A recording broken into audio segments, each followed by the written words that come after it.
Good Dog Coaching and Pet Care, and I'm here with Toby, who is one of our newest board and trains.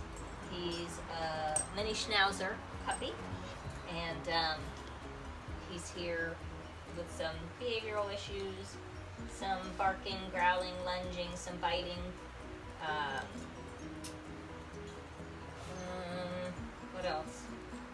Demanding behaviors, and other stuff. So, somewhat reactive, not somewhat, definitely reactive. And so, anyway, he's been here for just a few days, and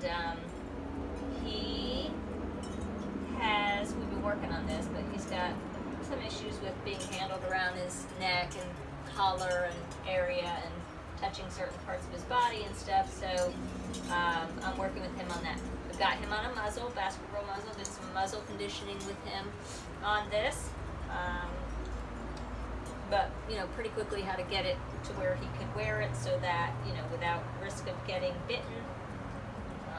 Because what he does is when he doesn't like something or doesn't want you doing something is he growls and then, goes at you. So I'm working with him on that.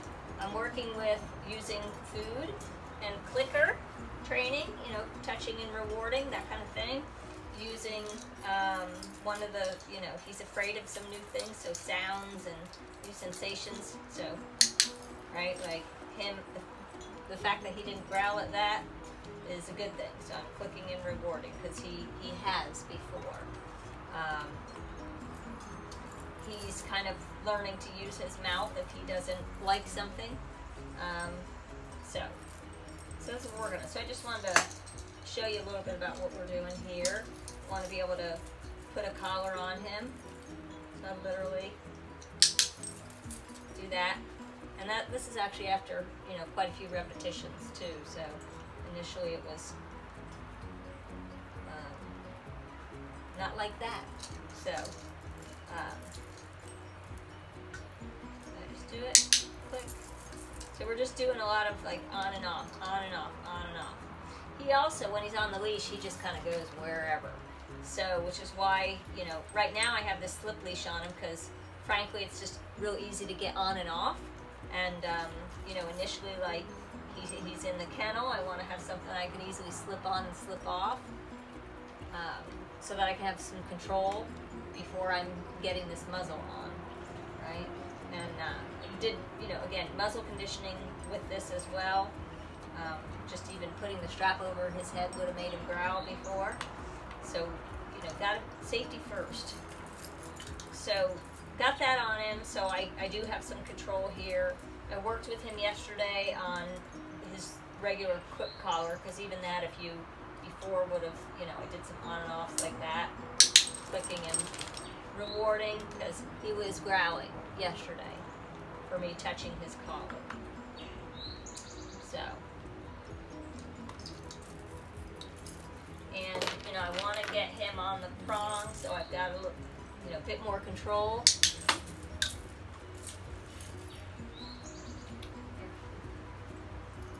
And so this is how we do it. It's really just like the Dremel training that I was doing with Astro, who's off camera here, but he's right over here on place. The teaching, just doing a little bit at a time, clicking and rewarding for good behavior. So I'm just basically marking when he's not reacting. He's just kind of getting used to this.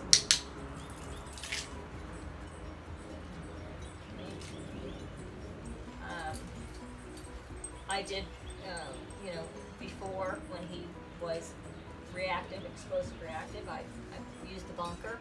I just simply said no and then bonked him. Which, if you don't know what a bonker is, it's basically a rolled up towel. Okay, it's a soft. This is the bonker right here. Okay, it's just a rolled up towel. Bonk. It's startled. In fact, they don't like it, which is a consequence for, hey, consequence for that negative behavior. So,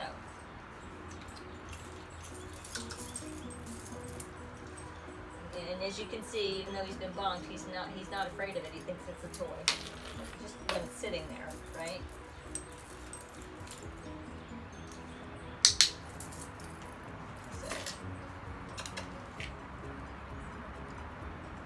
I'm just going to repeat this over and over and over. Because, you know, this takes a little getting on. It's not just a quick. So I want to be able to spend some time and him being okay with me doing that, touching him around the neck while I'm putting the collar on.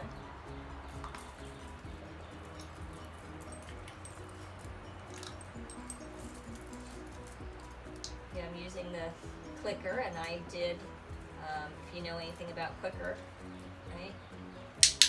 I charged up the clicker, of course, prior to doing this, which is, he knows click means food is coming.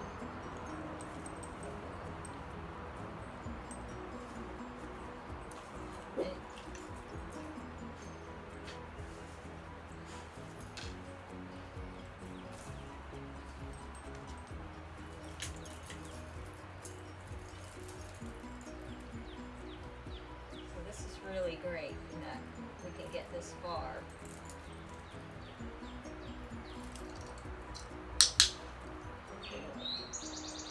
With him.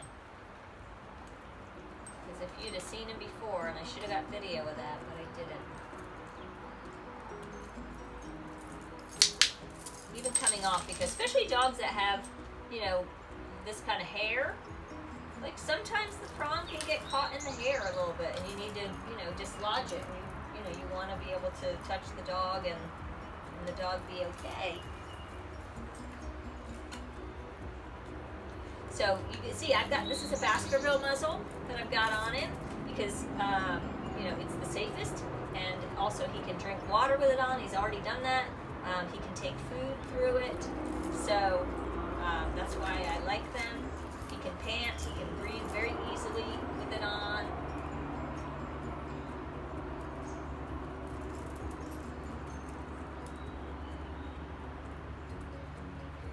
Good job, buddy.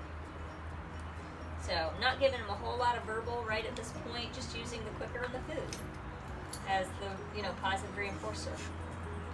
A little good now and then. Sometimes because I slip up and forget. But right now I just really want him concentrating on what's going on. Right? That thing goes on or comes off, click and food. It's a good thing. We're basically creating a positive association with touching him. Even that the other day would have made him growl.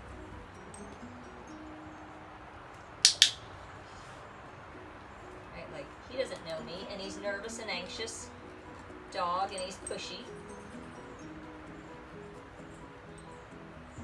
And, you know, he's had one grooming experience and it went well, but that was a while ago.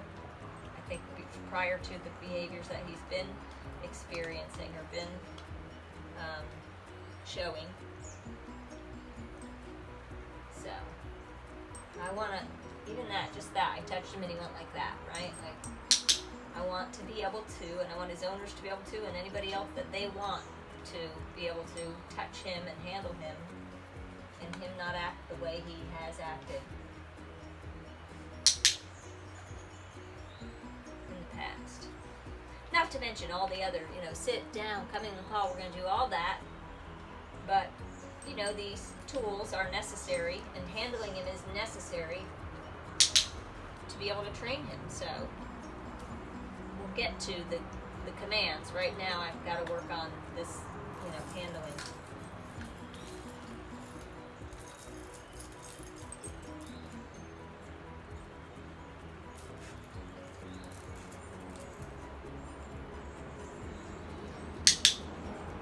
Good.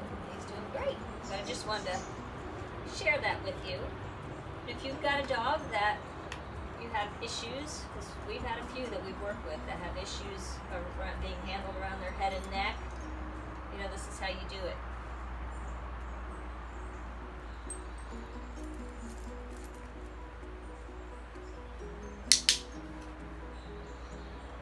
Or, you know, ears or feet or whatever it is, it doesn't really matter what it is. You know, this is how you do it.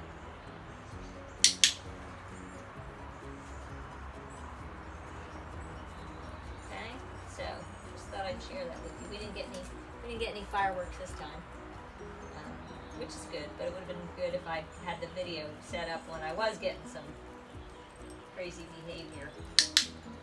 I think he's starting to like it, which is the point, right? But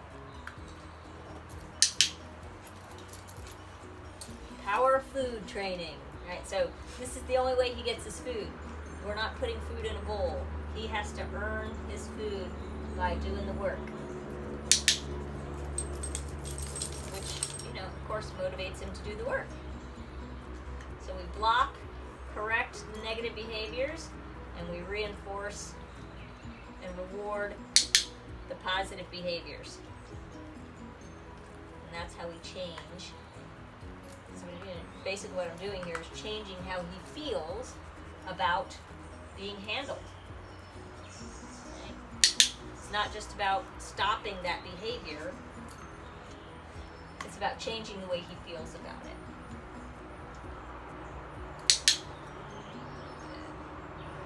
We'll do some brushing at some point too.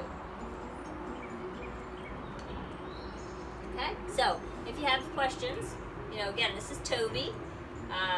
He's a little mini schnauzer. I think he's 5 months old, off the top of my head, I believe. He's going to be with us for a few weeks, and we're going to work on all this stuff, and you're going to see his progress. So if you have questions, feel free to post them in the comment section or email me also at info@gooddogcoaching.com. info@gooddogcoaching.com. And stay tuned for Toby's progress. Again, Astro's over here on place, just chilling out while this is going on. So he's doing some passive training while I'm working with Toby. And that's how we do. Right? All right, you guys, take care.